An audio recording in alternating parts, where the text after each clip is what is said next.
दोस्तों, एफडी अर्थात fixed deposit, जिसको हम हिंदी में सावधि जमा भी कहते हैं, आज भी एक निवेश का बेहतरीन विकल्प है, क्योंकि यह एक सुरक्षित निवेश है जो सेविंग अकाउंट या बचत खाता जिसको कहते हैं उसके मुकाबले ज़्यादा सुरक्षित है और ब्याज भी इसके केस में ज़्यादा है।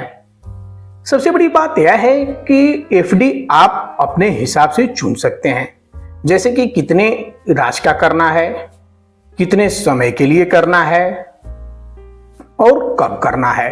यह आप स्वयं से इसका विकल्प अपना सकते हैं। दूसरी चीज, एफडी में एक और अच्छी चीज यह है कि वरिष्ठ नागरिकों के केस में इसका जो ब्याज दर है वह आम नागरिकों की अपेक्षा कुछ ज्यादा होता है। तो दोस्तों, आज हम लोग बात करेंगे फिक्स्ड डिपॉजिट अर्थात सावधि जमा के बारे में। इसके पहले भी मैंने कुछ वीडियो बनाई हुई है निवेश के बारे में, जैसे कि अटल पेंशन योजना, एनपीएस, पीपीएफ इत्यादि के बारे में। अगर आप इसके बारे में भी जानना चाहते हैं तो मैं इसका लिंक डिस्क्रिप्शन बॉक्स में डाल दूंगा, आप वहां पर भी जाकर के इस वीडियो को देख सकते हैं। तो चलिए हम लोग थोड़ा डिटेल में बात करते हैं एफडी के बारे में। सबसे पहली बात यह आती है कि एफडी हम कैसे खोल सकते हैं। तो इसके दो वे हैं खोलने के, या तो आप ऑनलाइन खोल लीजिए या तो आप ऑफलाइन खोल लीजिए। ऑनलाइन खोलने के लिए आपको इंटरनेट बैंकिंग या मोबाइल बैंकिंग होना चाहिए और आपका एक सेविंग अकाउंट होना चाहिए। आप जाके इंटरनेट मोबाइल बैंकिंग या मोबाइल बैंकिंग के माध्यम से खोल सकते हैं। अगर ऑफलाइन खोलना चाहते हैं तो आपको बैंक जाना पड़ेगा और बैंक काउंटर से आप फॉर्म भर के एफडी करवा सकते हैं। दूसरी चीज, आप चाहें तो बैंक के अलावा पोस्ट ऑफिस में भी एफडी करवा सकते हैं। पोस्ट ऑफिस के अलावा कुछ नॉन बैंकिंग संस्थान भी हैं जो वित्तीय सेवाएं देते हैं, उनके यहाँ भी एफडी की सेवाएं हैं, वहां से भी आप एफडी की सेवा ले सकते हैं। चलिए अगली बात करते हैं कि एफडी कौन कौन खोल सकता है। तो देखिए, एफडी भारत का या कहीं का भी हो, कोई भी नागरिक खोल सकता है। प्राइवेट कंपनी हो वह खोल सकती है, पब्लिक सेक्टर की कंपनी खोल सकती है, कोई भी सोसाइटी है वह भी खोल सकती है, पार्टनरशिप फर्म में खोला जा सकता है, या संयुक्त खाता धारक हो वह भी खोल सकता है, या अविभाजित हिंदू परिवार जो हैं वह भी एफडी बैंक, पोस्ट ऑफिस या कोई भी वित्तीय संस्थान जो एफडी की सेवा देता है वहां पर जाकर के एफडी करवा सकता है। अब दूसरी बात, एफडी हम कितने दिन के लिए खोल सकते हैं। तो देखिए, एफडी खोलने के लिए कितने दिन का होगा या अलग अलग बैंकों का एक अलग अलग क्राइटेरिया बना हुआ है। वैसे न्यूनतम जो है वह 7 दिन है। 7 दिन से कम के लिए कोई एफडी नहीं खोली जा सकती, और अधिकतम जो एक सार्वजनिक या सार्वभौमिक जिसको कहते हैं वह है 10 साल के लिए। हालांकि कुछ वित्तीय संस्थान 20 साल के लिए भी एफडी की सेवा देते हैं, लेकिन ज्यादातर बैंक या वित्तीय संस्थान या पोस्ट ऑफिस में 10 साल के लिए ही अधिकतम सेवा आप ले सकते हैं और न्यूनतम 7 दिन के लिए। इसके अलावा आप चाहें तो बैंक की वेबसाइट पे जाकर के या बैंक में जाकर के देख सकते हैं। 1 साल के लिए भी है, 6 महीने के लिए भी है, 2 साल के लिए भी है। अलग अलग केस में अलग अलग इंटरेस्ट रेट के आधार पे सेवा या एफडी की बैंकों के द्वारा या वित्तीय संस्थानों के द्वारा दी जाती है। अब बात करते हैं कि एफडी कितने से की जा सकती है, कितने रुपए से एफडी की जा सकती है, या डिपॉजिट लिमिट कितने की होती है। तो देखिए, यह फिर वित्तीय संस्थानों, बैंक और पोस्ट ऑफिस पे अलग अलग बैंक में, अलग अलग वित्तीय संस्थान में अलग अलग हो सकता है। हालांकि जो एफडी की न्यूनतम अमाउंट है वह 100 रुपये ही है। 100 रुपये से भी आप चाहें तो एफडी करवा सकते हैं, लेकिन ज्यादातर बैंक 1000 की एफडी कम से कम न्यूनतम रखते हैं कि 1000 की एफडी कम से कम करनी पड़ेगी। हालांकि जो निजी बैंक है वो ज्यादातर 5000 की एफडी चलाने का आग्रह करते हैं कि कम से कम आप 5,000 की एफडी से शुरुआत करिए या कम से कम एफडी में आप 5,000 रुपया लगाइए। तो हम यह कर सकते हैं कि 1,000 से लेकर के 5,000 तक न्यूनतम धनराशि एफडी में किया जा सकता है। हालांकि अधिकतम की कोई सीमा नहीं है, आप जितने का कराना चाहें अधिकतम धनराशि की करा सकते हैं।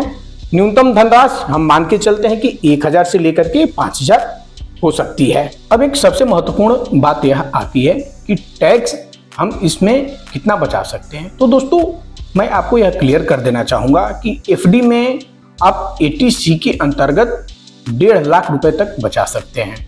लेकिन यह इसमें एक ध्यान देने योग्य यह बात है कि आप टैक्स क्लेम तभी कर सकते हैं जब कम से कम आपका 5 साल की एफडी हो। 5 साल से कम की एफडी पे 80C का रिबेट नहीं मिलता है। दूसरी चीज, मैच्योरिटी के समय इसमें कुछ टीडीएस देना पड़ता है। जैसे अगर सालाना 40,000 रुपए से ज्यादा आपका ब्याज बनता है और यह वरिष्ठ नागरिक के केस में 50,000 है, अर्थात आम आदमी के लिए 40,000 और वरिष्ठ नागरिक के लिए 50,000, इससे ज्यादा आपका ब्याज बनता है सालाना, तो उस पर आपको 10% का टैक्स या टीडीएस देना पड़ता है, वह बैंक अपने आप काट लेता है। अगला टॉपिक ब्याज दर कि एफडी में ब्याज दर कितना मिलता है। तो फिर मैं वही कहना चाहूँगा कि अलग अलग बैंकों, अलग अलग वित्तीय संस्थानों में अलग अलग साल या अलग अलग दिन के लिए ब्याज दर अलग हो सकता है। वरिष्ठ नागरिकों के केस में यह कुछ 0.5% से लेकर के 1% तक ज़्यादा हो सकता है, लेकिन यह प्रत्येक बैंक का अपना अपना क्राइटेरिया है, अपना अपना नियम है। मैं उसका एक स्क्रीनशॉट आपको दिखा रहा हूं। इसमें आप देख लीजिए, यह बैंक ऑफ बड़ौदा का स्क्रीनशॉट है कि इसमें कितने दिन के लिए कितना आपको इंटरेस्ट दिया जाता है। दूसरी चीज, बात करते हैं मैच्योरिटी या निकासी की, तो इसका लॉक इन पीरियड 5 साल होता है, या यूं कहें कि जब आप एफडी करवाते हैं उसी समय बता दिया जाता है कि कितने दिन के बाद आपकी एफडी मैच्योर होगी। मिनिमम जो 7 दिन होता है, मैक्सिमम 10 साल होता है। हालांकि इसका जो लॉक इन पीरियड होता है 5 साल का होता है। तो आपको उसी समय बता दिया जाता है कि आप कितने दिनों के लिए एफडी करवा रहे हैं और उतने दिन पे ही आपकी एफडी मैच्योर होगी। उसी समय आप पैसा विड्रॉल कर सकते हैं। अगर किसी परिस्थिति में आप एफडी को ब्रेक करते हैं, तोड़ते हैं, तो इसके लिए आपको 1% तक, पूरे धनराशि का 1% तक आपको जुर्माने के रूप में देना पड़ सकता है। उसके बाद आप चाहें तो एफडी तोड़ सकते हैं। अब सबसे महत्वपूर्ण एक और बात, एफडी के अगेंस्ट हम अगर लोन लेना चाहें, जैसे हम पीपीएफ के अगेंस्ट लेते हैं, तो इसमें आप जो मैच्योरिटी के समय आपकी धनराशि बनती है उसका 90% तक आपको लोन दिया जा सकता है। जैसे अगर आप 5 साल की एफडी करवाए हैं और मैच्योरिटी उस समय आपका 10 लाख रुपए है, तो इसका 90% अर्थात आपको 9 लाख रुपए तक का ही लोन सैंक्शन किया जाएगा। दूसरी चीज, जो धनराशि आपको लोन के रूप में दी जाएगी उस पर 1 से 2%, वो भी जितना एफडी पे आपको ब्याज मिल रहा है, जैसे अगर 7.5% आपको ब्याज मिल रहा है तो उसका 1 से 2% बढ़ा के, अर्थात 7.5 अगर मिल रहा है तो 8.5 या 9.5 या 9% पर आपको लोन बैंक के द्वारा या संबंधित वित्तीय संस्थान के द्वारा दिया जा सकता है।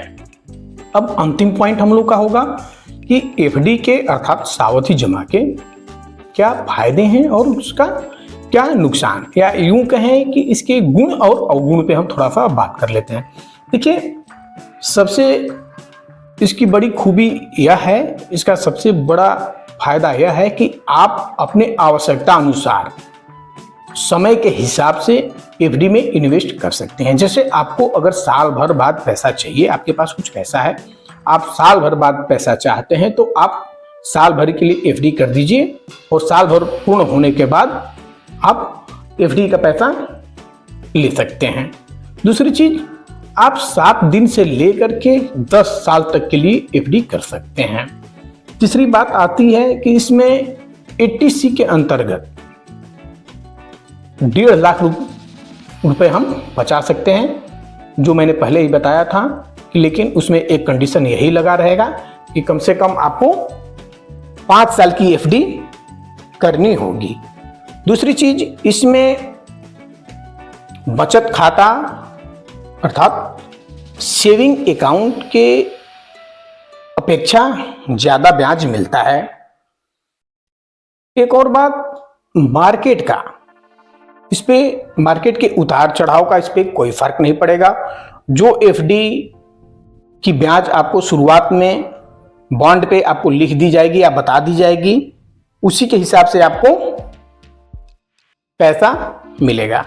दूसरी चीज, एफडी के अगेंस्ट आप लोन भी ले सकते हैं। अगर आप वरिष्ठ नागरिक हैं तो आपको आम नागरिक की अपेक्षा कुछ ब्याज दर ज्यादा मिलता है। अब एक बात करते हैं इसके अवगुण पे। अवगुण उसका यह है कि, अवगुण कहें या जो भी कह सकते हैं आप, कि इसमें ब्याज दर कम है और जो इन्वेस्टमेंट के टूल्स हैं या यूं कहें कि और जो ऑप्शंस हैं उसकी अपेक्षा एफडी में ब्याज दर कम है। प्रीमेच्योर विड्रॉल पे निकासी के समय, मतलब समय से पहले अगर निकासी करते हैं तो इसमें 1 से 2% हर जाने का भी प्रावधान है। लॉक इन पीरियड 5 साल है। ब्याज पर टैक्स लगता है। सबसे बड़ी बात कि अगर आपका सालाना ब्याज 40,000 से अधिक है, वरिष्ठ नागरिक के केस में 50,000 से अधिक है, तो आपको 10% टीडीएस देना पड़ता है। मार्केट के तेजी का लाभ नहीं मिलता है। इसमें 7.5 या 7.7% अगर फिक्स है या जितना भी फिक्स है उतना ही मिलेगा। मार्केट के तेजी का लाभ नहीं मिलेगा। तो दोस्तों, यह था आज का टॉपिक, फिक्स्ड डिपॉजिट अर्थात सावधि जमा। यह आपको कैसा लगा कमेंट बॉक्स में लिख करके अवश्य बताइएगा, और अगर कहीं कुछ मुझसे छूट गया हो तो वो भी मुझे कमेंट बॉक्स में लिख करके जरूर बताइएगा। मिलेंगे किसी और वीडियो पर, तब तक के लिए इजाजत दीजिए। नमस्कार।